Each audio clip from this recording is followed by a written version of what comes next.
It's filming time again! Our schedule is jam-packed for the next couple of days, too. We've got so many different locations and sets to cover. Anyway, let's head out and meet up with the others.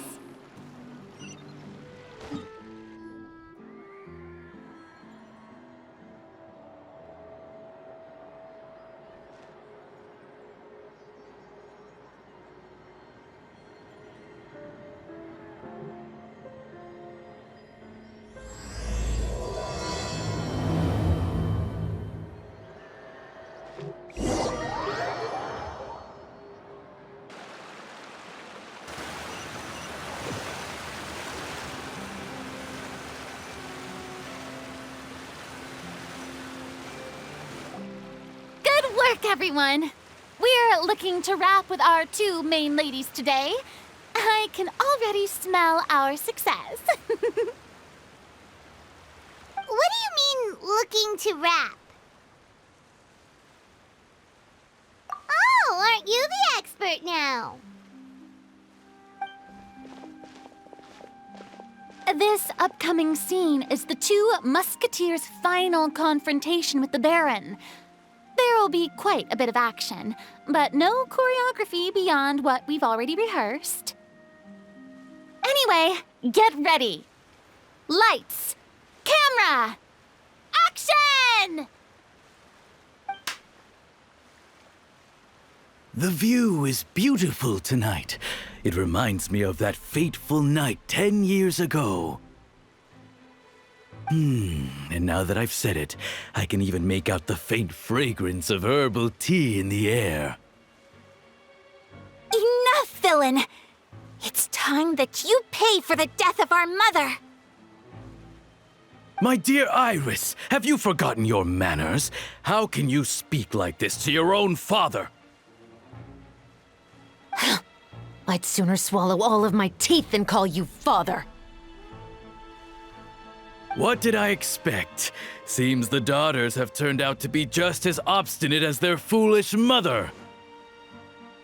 In this world, mora and status is everything! She thought she could blackmail me using her children and force me to grant her recognition and concessions? Ah, how naive can a woman be? Mother never asked a single thing of you. All she wished was for us to live a peaceful life, just like the others. It was you who personally brewed the poison of prejudice and sent Mother to her death. Compared to that deadly poison, the 2 bullets that will soon pierce through your heart will be like sweet mercy. And that's exactly why I said you're just as naive as her. Did you really think 2 muskets would be enough to defeat me? So let's see. What is stronger? Mora and power, or the 2 muskets in your hands? Get them! Tulip! There are too many of them! It'll be okay. We'll cover each other, Iris. And Mother will be watching over us, too. Final warning! Justice will prevent... Whirling snow! Yeah! Yeah!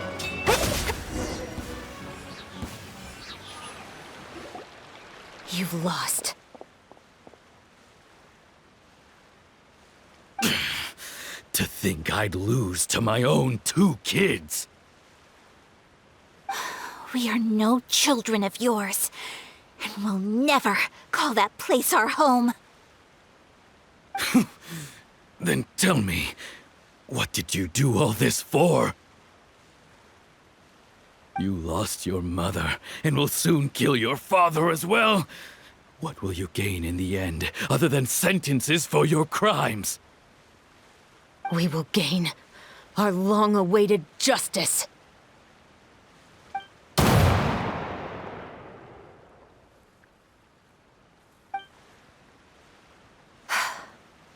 It's over. Finally, it's over.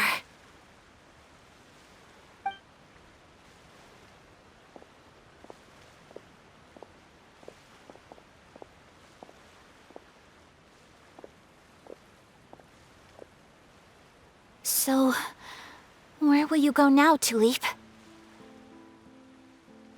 I'm not too sure, Iris. Maybe somewhere with lots of flowers? After all, Mother always did love going where the blossoms were. What about you? I want to go visit Mother's grave. Yeah, that's not a bad idea.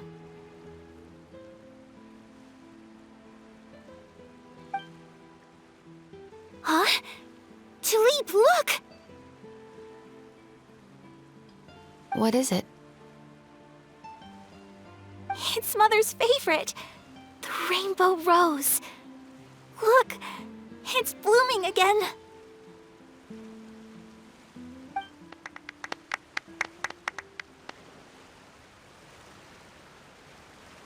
Excellent!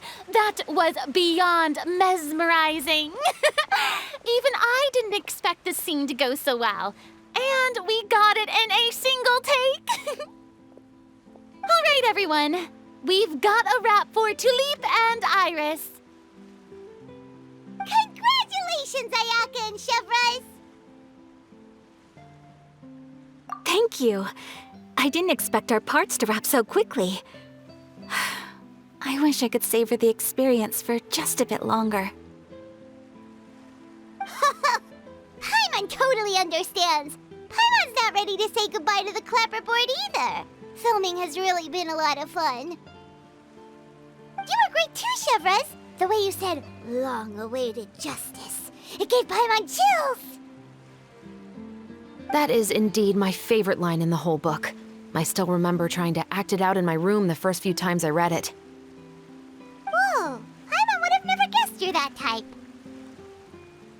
Who doesn't like stories where the guilty are punished and justice prevails over evil? Don't forget, I'm the captain of the Special Security and Surveillance Patrol. Captain, I have something urgent to report. Please excuse me, everyone. I'll be back in just a moment. It's okay, don't worry about us.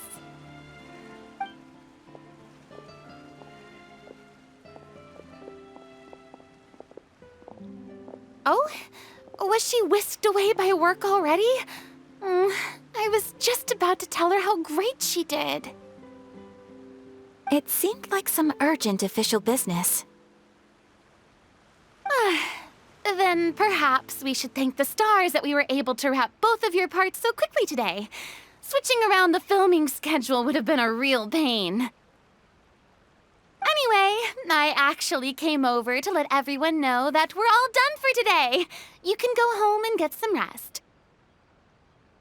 And one last thing, Miss Ayaka. Your acting skills today were immaculate as always. Are you sure you won't consider taking up full-time acting? See, I just happen to know this great troupe that's still looking for a lead actress. Thank you for your kind words, Director Farina. Unfortunately, there are still many matters that I have to take care of back home at the Yashiro Commission. I cannot remain in Fontaine to pursue an acting career. Nevertheless, I will make sure to treasure this incredible opportunity in my heart. Oh, that's a shame, but I understand. Just let me know if you ever change your mind.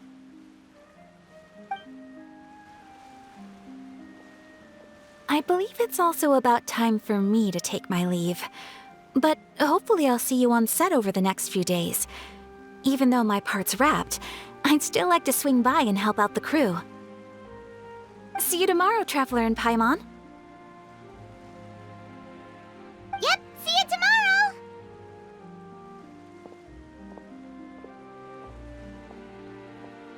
Well, what should we do next? Maybe we'll go investigate the case some more with Chevrolet today. Traveler, Paimon, please come with me. Huh? Where are we going? You could say that our ship has finally chanced upon one of those small, remote islands of intel.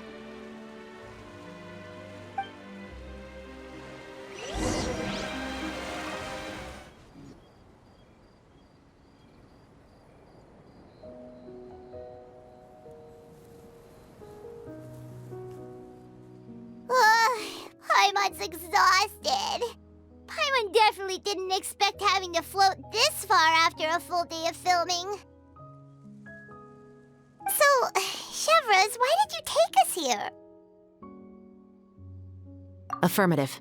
It wasn't anything conclusive, but it should show us a clear way forward.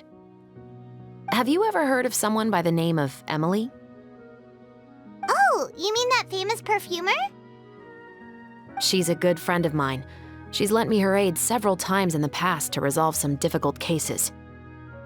After I discovered the rainbow rose at the scene of the murder, I sent it to her. After all, she's probably the foremost expert on flowers and scents in all of Fontaine. And then? There was nothing remarkable about the flower or the trace amounts of soil left on it. But according to Emily, the rainbow rose left by the killer was derived from a very rare cultivar. Huh. Paimon didn't know that there were different varieties of rainbow rose. Paimon just thought they grew everywhere in the wild. Flowers that are deliberately cultivated will always show some different features from those that bloom in the wild. We already knew that the rose left at the scene belonged to a special cultivar, but with Emily's expertise, we were able to pinpoint the place where it was first picked from. Oh, Paimon gets it now.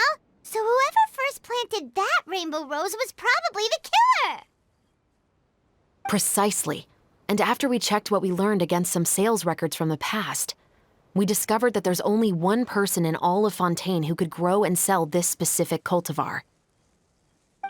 Really? And who is it? It's the novelist. But didn't you say he had an alibi? To be clear, I haven't changed my mind about him. I still don't think he was the one who pulled the trigger. However, that doesn't mean the true culprit never visited him at his home or never purchased a rainbow rose from his garden. Whatever the case, we will have to confirm a number of things with him. So you mean the next place we need to go is... Yes, we're going to pay him a visit at his home.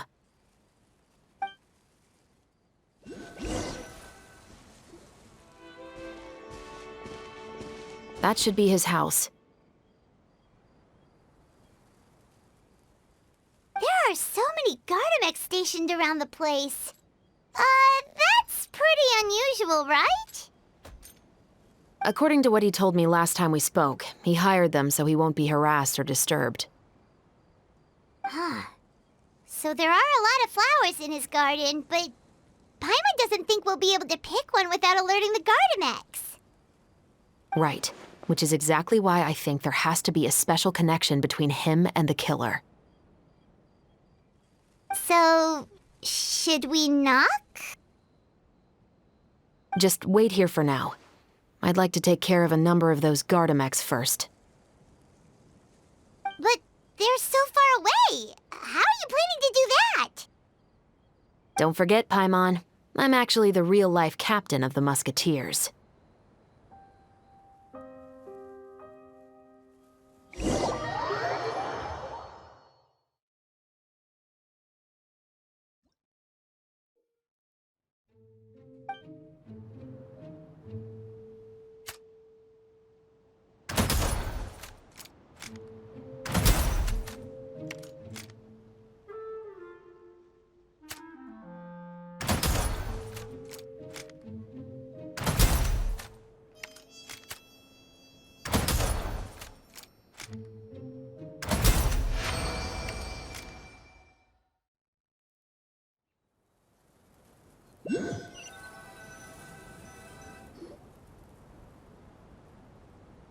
All clear.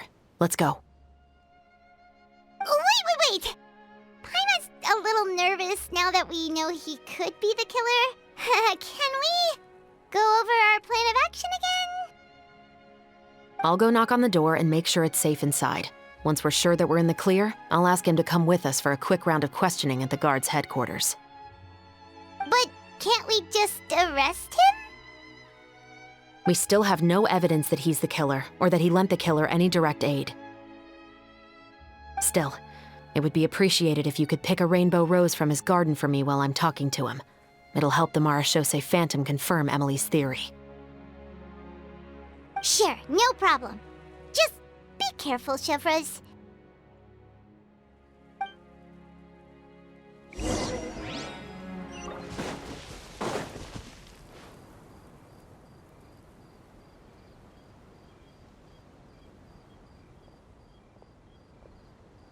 Excuse me, Mr. Baptiste, are you home? Who could it be at this hour? Oh, it's you, Officer Chevros. Would you mind accompanying me to the guard's headquarters, Mr. Baptiste? We would like to ask you some questions about a case. Oh, is it still regarding the murder case from before? I cannot confirm or deny that at this time. So it is then. Listen, I need you to come with me, Mr. Baptiste.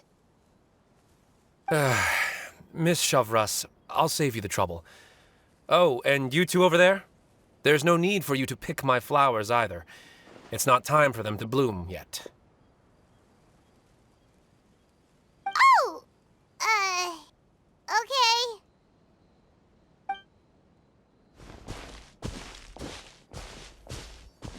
By saving me the trouble, you mean... I will confess, I was the killer. Huh? He just admitted he's guilty! Please relax, everyone. I'm not armed. The musket you're looking for has been buried in my backyard. Then it's my responsibility to inform you, Mr. Baptiste, that everything you say right now will be used as evidence for the inevitable trial. Yes, I am perfectly aware of that. I must say, I hate this feeling. Oh? Is it because I confessed? Or because you've been proven wrong? Both, I suppose. For the same reason as the one I wrote out in my novel, of course. I did it to exact revenge.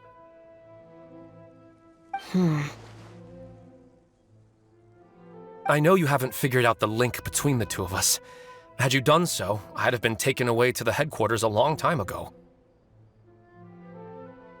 But that won't stop me from always remembering his grotesque face. After all, he was the one who killed my mother. Your mother is still healthy and well. You know, I was adopted as a child. I was referring to my birth mother. That was never recorded in the orphanage's records. Please forgive a 6-year-old child for concocting some lies to protect himself after watching his mother die right in front of him. So, your novel, it was like a record of your life? No, of course not. It was a work of fiction with many embellished parts. But I am indeed the illegitimate son of a wealthy and influential man who abused his power to murder my mother. That part was 100% real. But the man you killed didn't have a Mora to his name. He was a hired assassin, an irredeemable beast who sank his fangs into a defenseless woman just for a few bags of Mora. But if that's really the truth, you wouldn't be telling us any of this now. You still haven't managed to take revenge against your father, the true mastermind behind it all. I never thought I'd hear that kind of thing from the captain of the Special Security and Surveillance Patrol. I'm simply skeptical about your motives. It's simple, really. I've grown tired of everything and don't want to shoulder this burden anymore. You may have considered me too soft to pull the trigger. Well, as it turns out, you are exactly right. I've become overwhelmed by the aftermath of the murder. So you're going to call a stop to your revenge, just like that? The true mastermind is too rich and too powerful for me. I've accepted that I will never be able to avenge my mother alone. And so what? The characters in your book never gave up. Now, Officer Shavras, I'm the one who has killed a man, aren't I? Are you trying to convince me to commit another crime? What's your father's name? How do you plan to prove the veracity of all of your claims? Well, I'd like to speak with you privately. Sure. Why don't we speak privately at the guard's headquarters? No, it has to be here. I must ensure that we won't be overheard. Fine. Let's talk here. When I said won't be overheard, I meant by anyone. I would like to speak with you and you alone.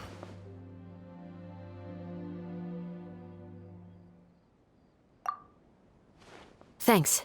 I appreciate it. Please stay safe, Shavras.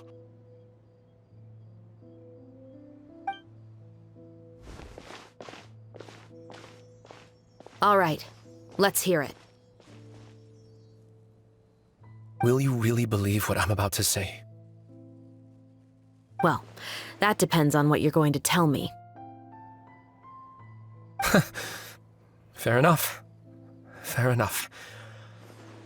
Then listen closely.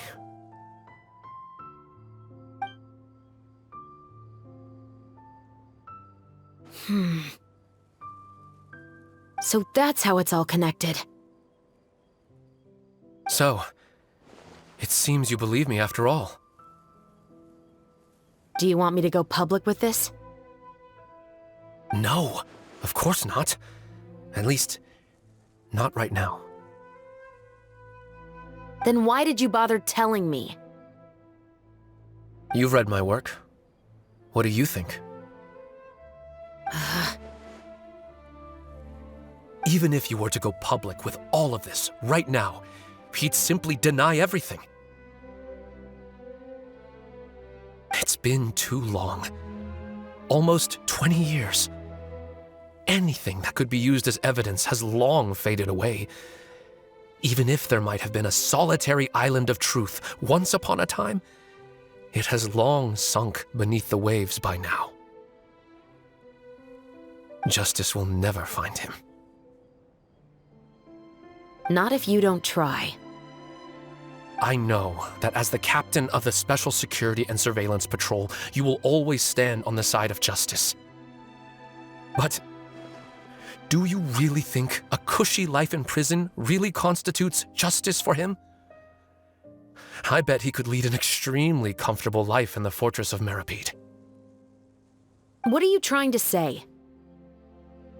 I've been observing you from a distance. Your portrayal of the Musketeer was exquisite. Pull the trigger of justice against him. Let the villain get what he deserves.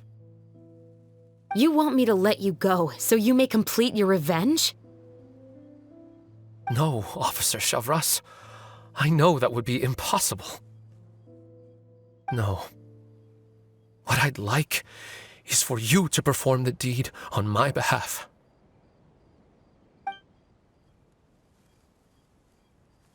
Oh, Shavras sure is taking her time. What could they be talking about anyway? Oh, Paimon's worried. What if he decided to attack her? Oh, you do have a point. Still, do you have any idea who the rich person might be? And why the novelist doesn't want us to hear what he's saying to Shavras? Sorry to keep you waiting, you two. Hey, how did your talk go? I've already sent someone to escort Baptiste back to the headquarters for questioning. He wasn't lying about the musket. It was indeed buried in his backyard. But what about the name? Did he tell you the name of the rich guy? Yes, he did. But for now, I have to return to the Special Patrol. There are still a few loose ends I need to tie up.